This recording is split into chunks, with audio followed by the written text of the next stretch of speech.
Hey everybody, this is Heath from Heath's Model Works, and I got a little product review here to go over today.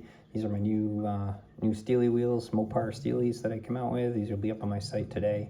They are modeled true to the factory wheels. They came on several different cars from that era, all the way up to the mid-70s, I think.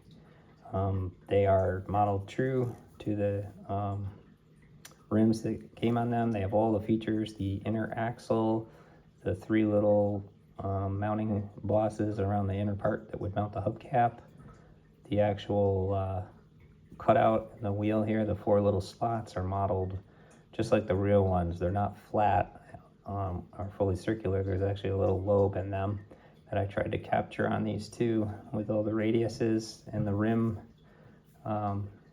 profile itself. I really tried to get it all.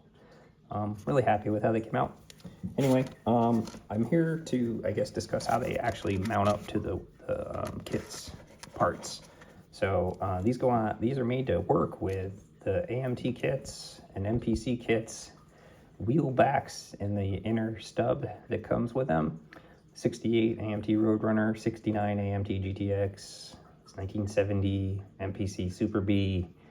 There's probably a bunch of them that I'm missing, but you know, you can look at it and kind of tell.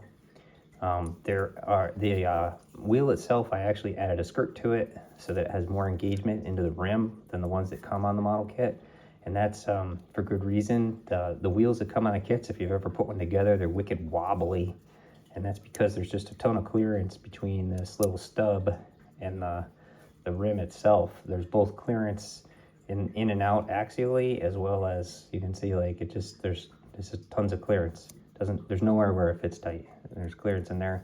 So this inner skirt hits the diameter of that stub a lot closer.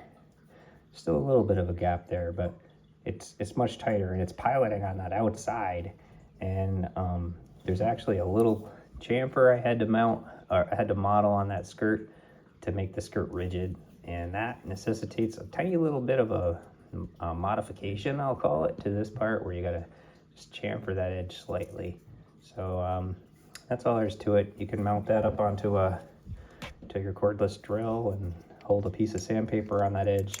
Just take that edge off, sand this smooth, and it's gonna drop right in there, and you're gonna have a really nice, rigid fitting wheel. When you mount this on your model, it's going to have a lot less wobble than the normal kit wheels do. So those are my wheels. I'm going to have a bunch of these at the NNLE show, and they'll be up on my website tonight. These are going to go for $8 a set. So I'm looking forward to getting these out there, and I'm actually looking forward to this show too, meeting a lot of people and seeing a lot of other cool models and a lot of other 3D printed parts from other people. So hope to see you there if you're attending, and any questions, feel free to reach out. Take care.